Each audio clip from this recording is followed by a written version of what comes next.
Самбайцгаана уу. Эрхэм үзэгчдийн мэндийг хүргье. Өнөөдөр бол 2026 оны 4 сарын 7-ны мягмар гараг. За мэдээгээр Ираныг тойрсон үйл явдалтай холбоотой нэг ялангуяа Америкийн дотоодод болж өрнөж байгаа олонний анхаарлыг татсан сэдвээр тооч мэдээ хүргье.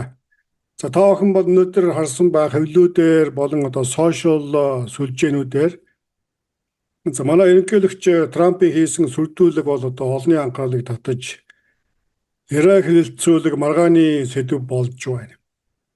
За товчхон сануулгад бол Трампын тогтоосон Иран тулгсан хэлэлцээрд сууж Америкийн тулгсан нөхцөлийг хүлээн зөвшөөрөх эцсийн хугацаа бол яг одоо өнөөдөр 8 цаг Вашингтон дэсийн одын цагаар оройн 8 цагт дуусч байгаа. За энэхүү мэдээ хийж байхад бол Вашингтон дэсийн хотод 6 цаг 30 минут болж байна. За тиймээс Трампын тогтоосон энэхүү эцсийн хугацаа дуусч байгаатай зэрэгцээд Трамп бол маш их сандарч твдэж байгааг илтгэх цоврал постуудыг бол хийж байгаа. За эхнийх нь постыг өчигдрийн хийсэн постыг та бүхэн харж байна. За та бүхний харж байгаа энэ пост бол үндсэндээ Америкийн нэгдсэн улсын ерөнхийлөгчийн хийсэн мэдээлэл. За энэ бол годамжны хүмүүсийн хэллэг ашиглан хараад урсгаж улмаар Ираныг хормозын хоолойг урд нь нээхийг шаардсан ийм пост оруулсан. За энэ постыг бол дэлхийн нийт болон Ираны зүгээс толгоом тохуу хийсэн байдалтай хүлээж авсан байна. За тэгвэл өнөөдрийн хийсэн мэдээллийг та бүхэн харж байна. Энэ бол үндсэндээ цөмийн хийнэ гэж шууд сүрдүүлсэн ийм утгатай постыг хийсэн. За энэ бол Америкийн дотоодод бол нэлээд олонний анхаарлыг татаж Иран шууган болж байна. За арчилсан намын гишүүд бол Конгрессийг яралтай буцан чуулж улмаар Трампыг буцаан татах арга хэмжээ авахыг шавдуулсан ийм утгатай постуудыг мэдээж арчилсан намын гишүүдийн зүгээс хийж байна.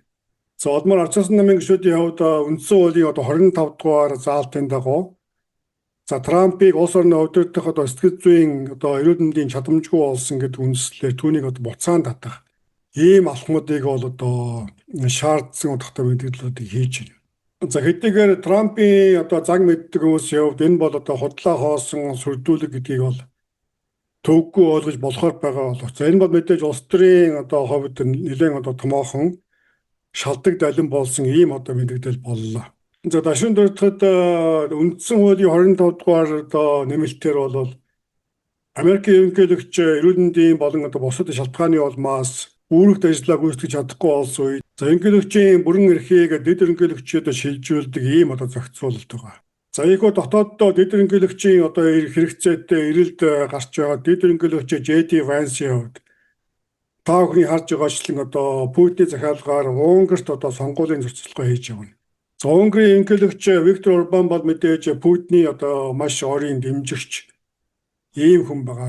За гэтэл өөрсдийнх нь эхлүүлсэн дайны улмаас Америкийн эдийн засаг үндсэндээ сүрэл рүүгээ явж байгаа энэ цаг үед дэд ерөнхийлөгчний хөө Путиний захиалгаар Виктор Орбаны сонгуулийн сурталчилгаанд оролцож яваа. За ийм үйл явдлууд болж байна. За ерөнхийлөгчийн энэхүү мэдээлэл гарсны дараагаар бол Ираны тал Америкийн талтай холбогдож байсан дипломат холбоогоо тасалсан гэдэг ийм мэдээ гарч байлаа. За өдөргөө мэдэж байгаа Пакистан бол Америк Ираны хооронд зуучлан эвлэрүүлэх ийм санаачлал гаргаж ажиллаж байгаа. За тэгвэл өнөөдөр өглөөний гарсан мэдээгээр бол Ираны тал Америктэй холбогдохоос татгалзсан гэсэн мэдээ гарч байна.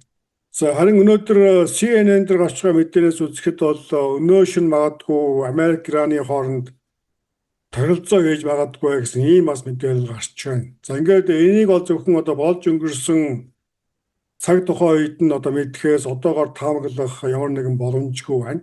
За ямар ч тач CNN-ийн дотоод их сурвалжаас бол хэлэлцээр амжилтанд хүрч байгаа гэсэн ийм мэдээллийг өгсөн юм байна. За тус мэдээнд дурдснаас үзэхэд бол Пакистаны армийн генерал Асим Мунир зоочилж улмаар Ираны саналыг цагаан ордонд хөргүүлсэн гэдэг ийм мэдээлэл байгаа. За энэ мэдээ гарсны дараагаар бол зах зээлийн хувьд нааштайгаар хүлээж авч байна. бензиний үн буусан харагдаж байна. Мөн одоо Америкийн одоо томоохон хөрөнгийн биржүүд дээр бага зэрэг одоо өсөлт харагдаж байгаа зэрэг ийм шин тэмдэг бол харагдаж байгаа.